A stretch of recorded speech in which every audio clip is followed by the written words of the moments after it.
Hi everyone, do you guys have a good week? Yeah. Good, well I'm excited to see you guys again today, and I'm going to start off by recapping a little bit about what we discussed last week, okay?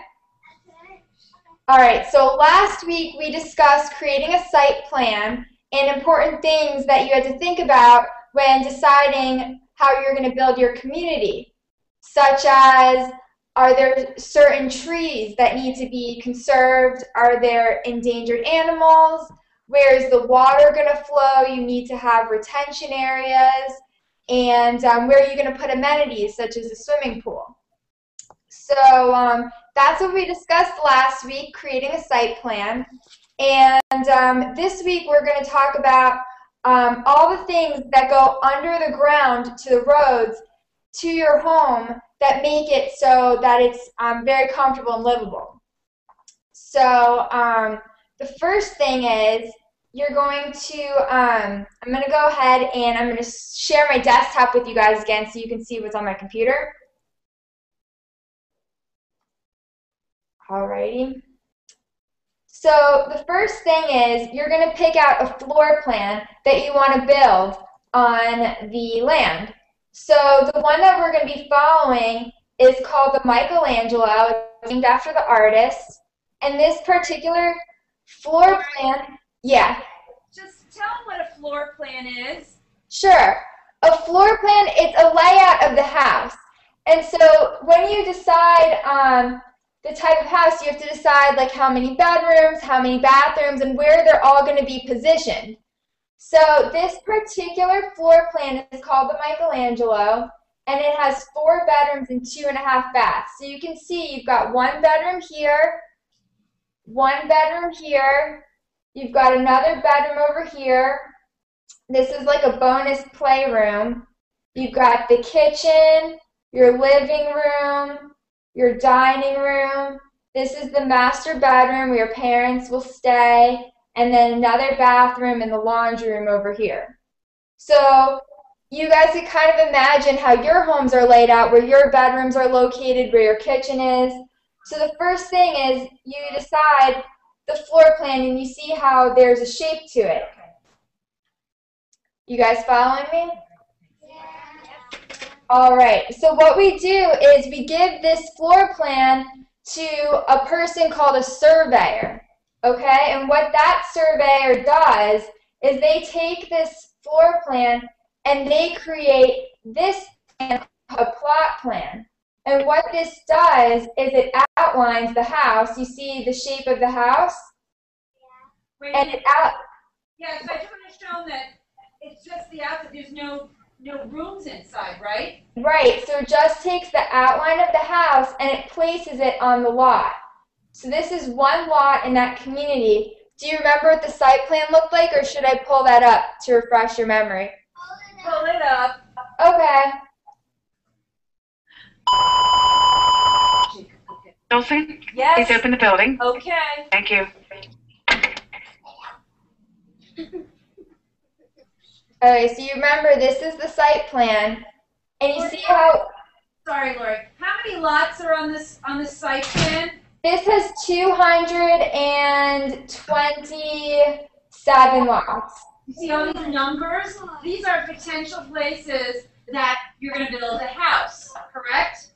Yes. So the Michelangelo could be in any of these little boxes, correct? Correct. Okay. We are building this Michelangelo actually on this number 25. Wait, I can't see it. Where? We can't see. Oh, it's right here. I got it. See? So the one that we're looking at, it's right over here. Oh, that's nice, Lori. You got a red thing. Yeah. I got an arrow too. Okay, so we're building it on this lot 25 right here. See how it's a square shaped?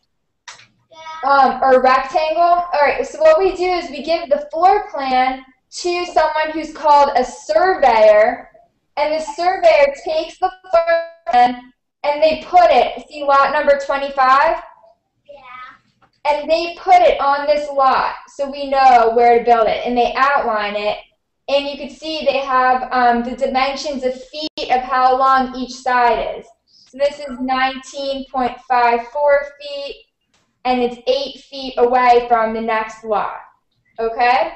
Now, the way they determine where the house is positioned there's a couple things that they have to think about.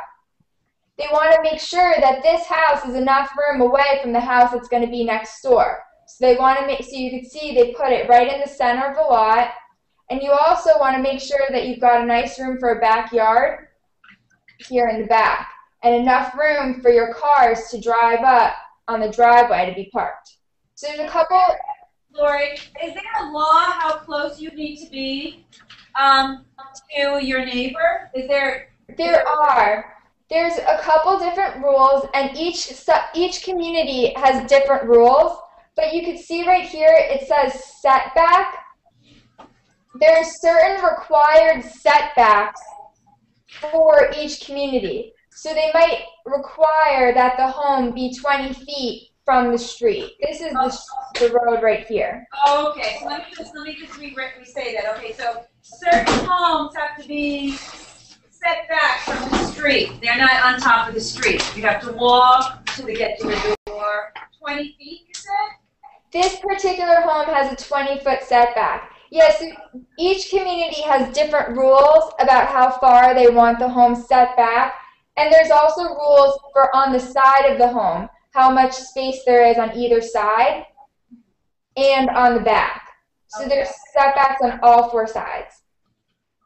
That's a new word, you guys. When you see your house, you can see from where it is from the street. That's called setback. And you can see actually right here it defines what the rules are for this particular lot. So it says the front or street yard needs to be 10 feet at least. So here you need at least 10 feet, which you can see we have more than that. The front of the house from the garage, you need 20 feet, which you could see we have 20.33 feet here. And on the side, you need at least 5 feet, and you can see here we've got 8 feet. So All this right, house, Loree, what happens if somebody does not measure correctly? what happens is a county has an inspector that will come, and the inspector will come and tell you that you have to reposition the house. So basically, I'm going to show you what happens next. The people who work on making the house have to come back and redo their work to move it into the right position. Oh, okay. So it's very important that you know your measurements, right, Brian? Inches, yards, feet. All right. So now the next thing that I'm going to show you is, so now you've got this outline of the house, okay? So what the surveyor does is they come and they put stakes, and I'm going to show you a picture of a stake at each of the corners. So that way all the construction people that come to work know where these corners of the house are. Okay? So it's a piece of wood. It's not. Yeah. And I'm going to show you a picture. Okay. Yeah. So they're going to put stakes so they can see the outline of the house. Interesting. So let's see what that looks like. All right. Can you guys see this picture? It's a little small. Oh, there it. Look at all these stakes. This is the outline that we saw that the surveyors did. Nice. And you see this right here, it's a little bit difficult to see, but it has like a tie around it. Yeah. This is an example of one of the stakes for the corner. So they put stakes in all 4 corners and then around the house, so that way the next person who comes to work on the house knows where it's located. So is this one person's job to look at that plan and make the stakes? That's all he does. One person puts in the stakes, and then another person comes, and I don't have pictures of this, but they come and put the dirt here, and they outline the house. Oh. That's another person's job. So who clears the land? Is their land cleared first? Yes. Before you build the house, if there's any trees on the property, the person who builds this pad will come and take out all the trees. So they'll take out all the trees. You can see we tried to save a couple in the back that'll still fit.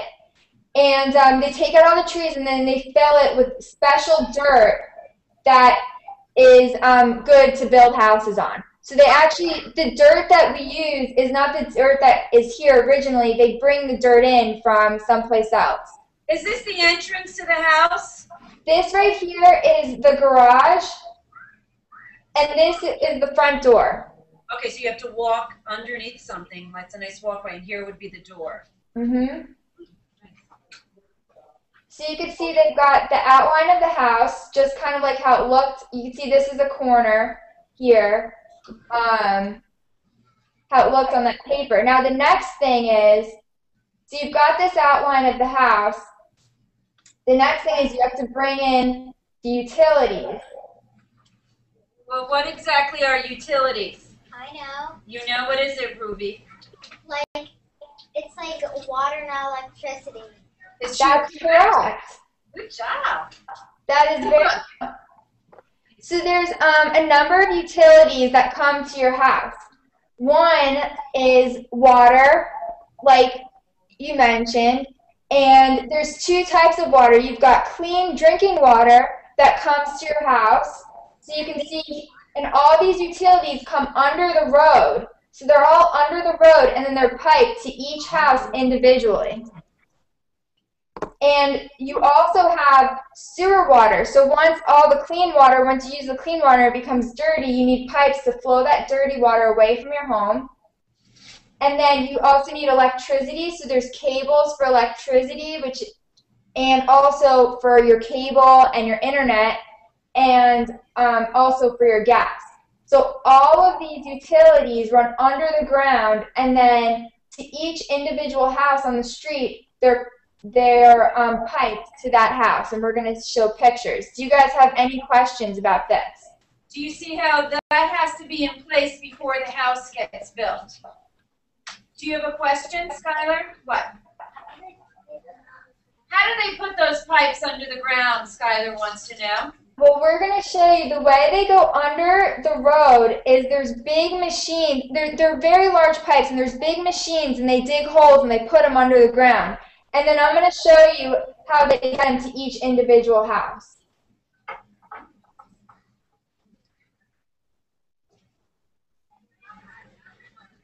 So when you go in your house and you turn on your lights, the electricity is coming from a main source in the road. Yes. Right. Yeah, look at that.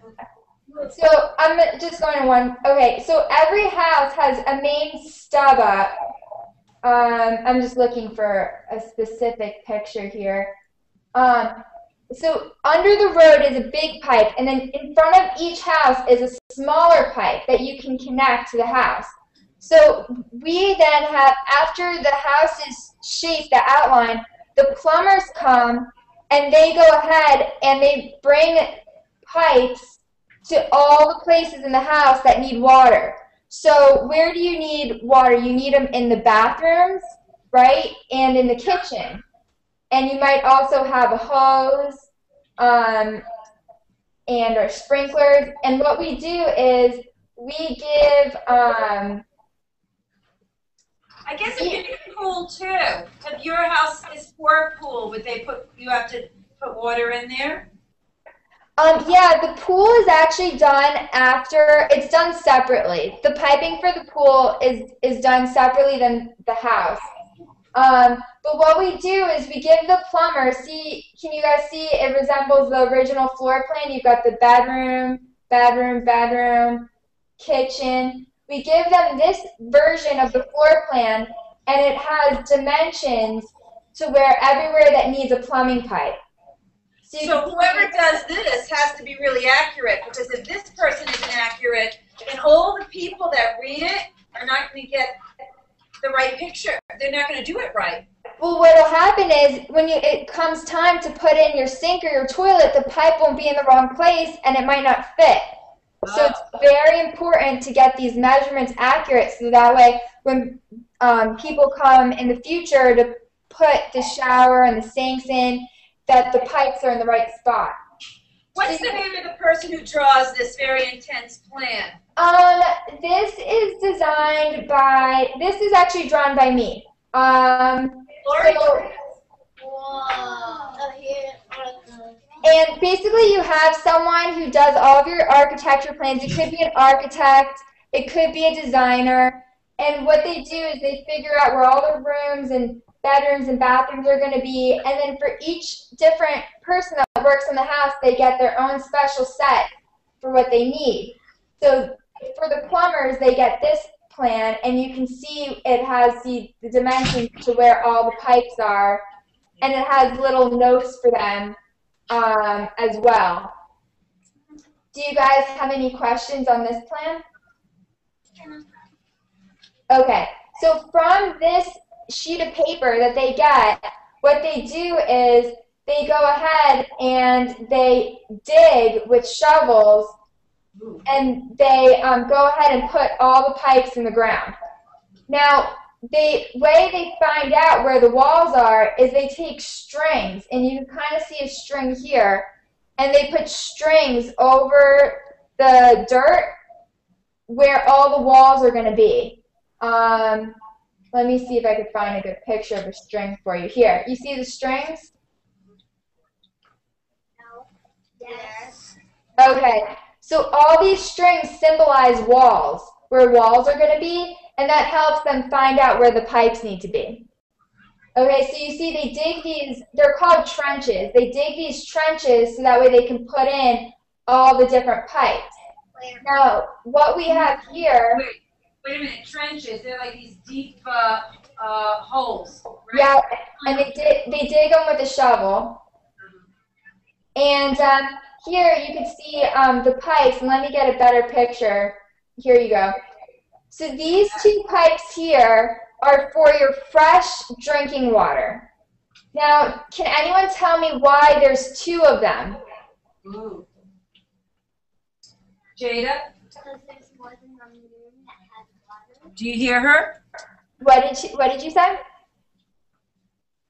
Go ahead, say it again. There's more than one room that has water. She said more than one room that has water? That's a good suggestion, but that's not why there's two. The reason why there's two is because one is for hot water and one is for cold water. Okay? Now, so they always run the two pipes for the hot water and the cold water throughout to all the sinks and like the shower. Whereas like a toilet, you only need cold water, so that will only get one pipe. Now, underneath these two water pipes is a bigger pipe.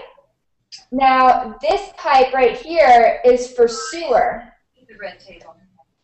So once the clean water is used, let's say you're washing dishes or you go to the bathroom, where does all that dirty water go? It goes into another pipe, and this pipe is bigger because there might be like garbage in there and stuff. So this pipe is bigger so it doesn't clog, and you'll notice it's also underneath the clean water pipes. That way, if it breaks, the dirty water doesn't get into the clean water because it's underneath it. Okay? Now, another interesting thing about these pipes is that they're all sloped towards the street. And the reason why they're sloped is because the water travels with gravity. So you want the water to flow down, the sewer water to flow down towards the main pipe in the street. So this pipe is actually slightly sloped down. So it always goes down because of gravity. Go down, so it's like this. I'm just showing them. Yeah, okay, so you could see the pipes, they run here through the walls, and then when there's going to be a fixture here, they stub up. So that way, after the concrete is poured, which we're going to go over next week, they can still find the pipes and connect the appliances to them. Oh, okay, wait, let me just say, so some of this is going up in the air because when they put concrete over this, they want to know where the pipes are. If they put concrete over this, they won't see. So this coming, am I right, Loree? This Yeah, here is showing them that the hot, cold water pipes are there. Correct. Now, another thing is you see these boxes? These boxes are here because that way, after they pour the concrete, I think these are for like showers, if they need to put the drain, they have some flexibility about where they can put the drain. They can move the pipe a little bit and in this box, so that way, if the dimension isn't perfect, they can get the drain to fix to be in the right spot. So they put these little boxes to allow for a little bit of wiggle room there. Now we have a question. Ruby, what's your question? How many pipes are there in one house? Oh, good question. How many pipes are there? That's a great question. There's a couple of different types of pipes, but as far as how many stick up, it depends on the floor plan and what you have. In each room. Yeah, exactly. Let's see. So a bigger house would have more pipes. Right, so the more bathrooms that you have and the more showers and sinks that you have, the more pipes that you'll have. Cool. Does anyone else have a question about just the pipes and what's underneath before she moves on? Wait. No?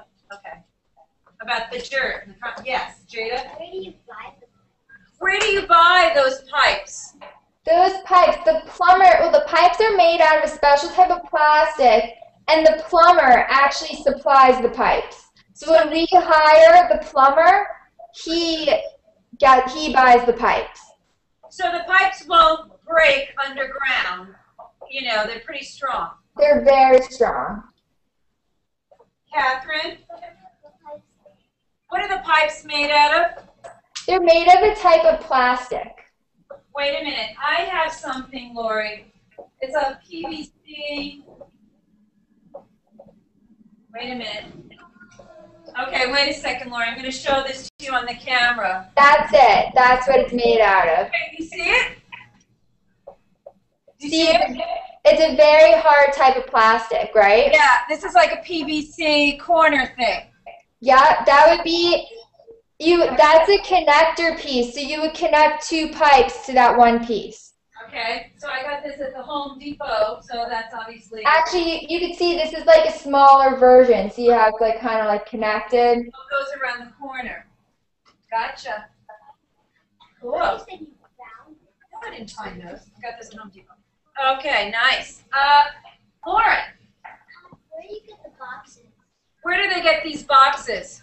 These boxes, the plumbers supply them too. So it's very common, all these materials that the plumbers buy. So there's a company that'll make all the materials for the plumbers to buy for doing the underground plumbing. So you hire the plumber for a service, and he brings all these supplies. He gets it from somebody else. He gets those goods from somebody else. I'm trying to use our vocabulary. That's correct. So we hire the plumber, and the plumber provides a service for us because his service is doing the underground, digging the dirt and putting in the pipes. But he buys all the pipes from someone else, and that's a product. So someone else makes the product. Okay. Go ahead, Lori. I'm just getting the phone. So I think those were all the pictures that I had for the underground plumbing. So I guess the next step would be if you guys have questions about the underground utilities or the plumbing. And then next week what we'll do is we could discuss how the slab is poured. Oh, did you just ask for some questions? What did you just say, Lori? I was on the phone. Oh, I was saying now's a good time for some questions. Okay, Ryan. Where does all the water come from? Where does the water come from?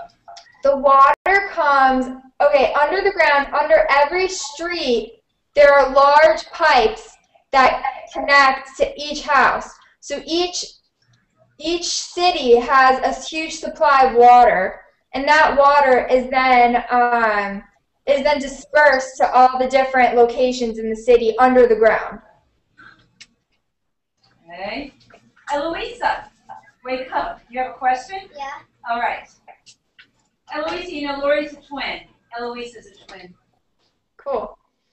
Go ahead, Eloisa. How do you sort the water? Like dirty water from clean water? That's a very good question. And let me go ahead and show you the picture.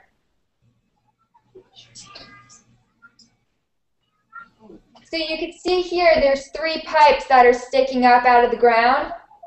These 2 pipes are, the small skinny ones are hot and cold water, and those are clean. The big pipe in the middle is for dirty water. So when you turn your faucet, clean water comes out, and then the clean water goes down the drain and becomes dirty water.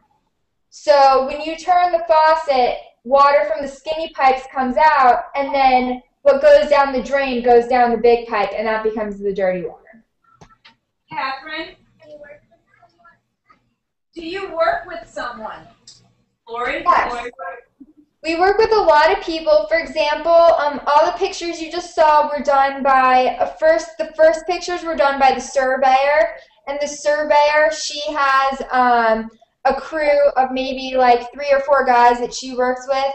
And then we have the plumber who did the piping, and he has a crew of maybe like 5 or 6 guys. So each piece of the puzzle, there's a lot of different people that work on it. Yeah, she's coming. Okay. Let's see. Lauren. What if the clean water breaks and goes in the dirty water? Oh. What if the dirty water breaks and goes in the clean water? That's worse, right? That's a really good question. And in order to prevent that, one thing that you'll see is the dirty pipe, the pipe with the dirty water, just called sewer, it's a sewer pipe, you'll see it's below the clean pipes, okay? So in order to prevent that, they always put the sewer pipe underneath the clean pipe, so that way if it breaks, it'll seep into the ground and not into the clean water. Oh, wait a minute, Loree. So that's good. You see, it's lower. So if it breaks, it's not going to touch the pipes with the clean water. Right. It's going to go down into the ground. Okay, now she says, and this is her original question, what happens if the clean water breaks and goes into the dirty water? Well, that's okay. You'll have to fix the pipe so that way you're not wasting water, or that it doesn't like leak and flood anywhere. So you'll have to fix the pipe, but it's okay because all dirty water starts out, it was clean in the house to originate. So that won't affect the water in the sewer. Okay, Emily? What if water runs out? What happens if you run out of water? Does the city ever run out of water? Well, no, the city doesn't run out of water. Basically, the water, you pay for the water. So there's actually a meter on your house, and every time you get more water, the meter actually calculates how much water you use, and then every month you'll get a bill, and you'll have to pay the city for the water that you use. So wait a minute. So when your mom or dad says don't run that water, they're telling you because they pay for water. So you don't want the faucet running because it costs money from their budget.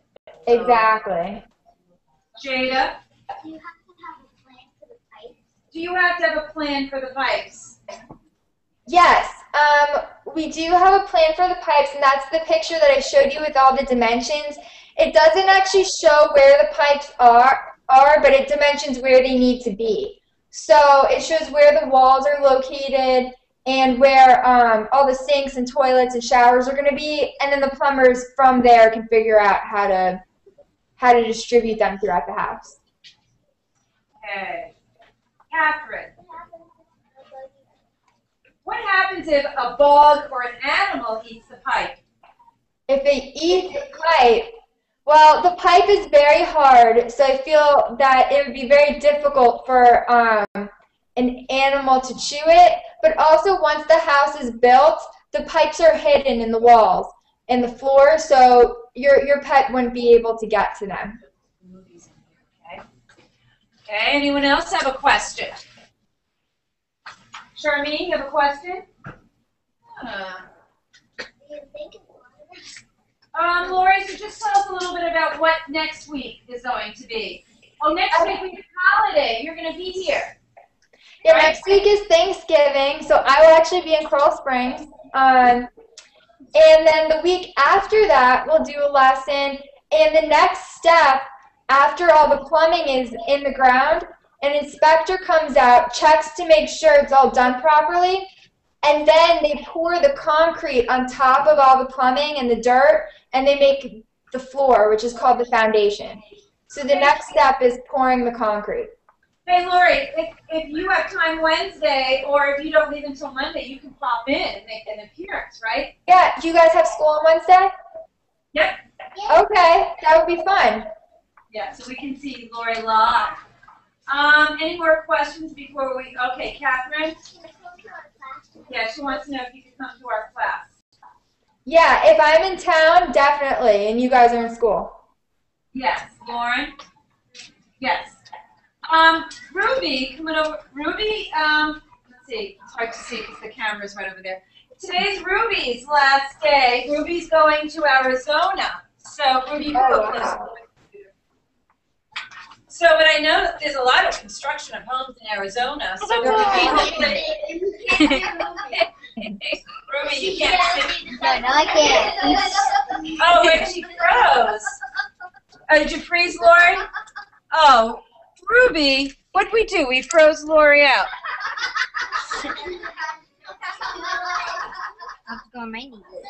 Wait, okay, there you go. Wait, she's back on. Can you see me? All right. Okay. Yeah. All right, so Ruby's moving to Arizona. So maybe, Loree, one day you'll be building some homes. Maybe Arizona, who knows, we'll make a connection. But Ruby wants to say something. Okay. Arizona is very nice. Do you want to say anything, Ruby? You want to say? Bye. Oh, bye. I really miss you in Arizona. Okay. Okay, everybody, let's say goodbye to Loree. And we'll Bye, you guys. Loree, wait, quiet, please. Loree, you hear me? Yep. Oh, Molly just texted me. The bus never came. Oh, no. So, no, Molly. So I don't know. You might want to call her. All right, Loree, I love you. Good lesson. All right. All right, bye, everyone. Talk to you next week. Don't do that. Okay. Bye.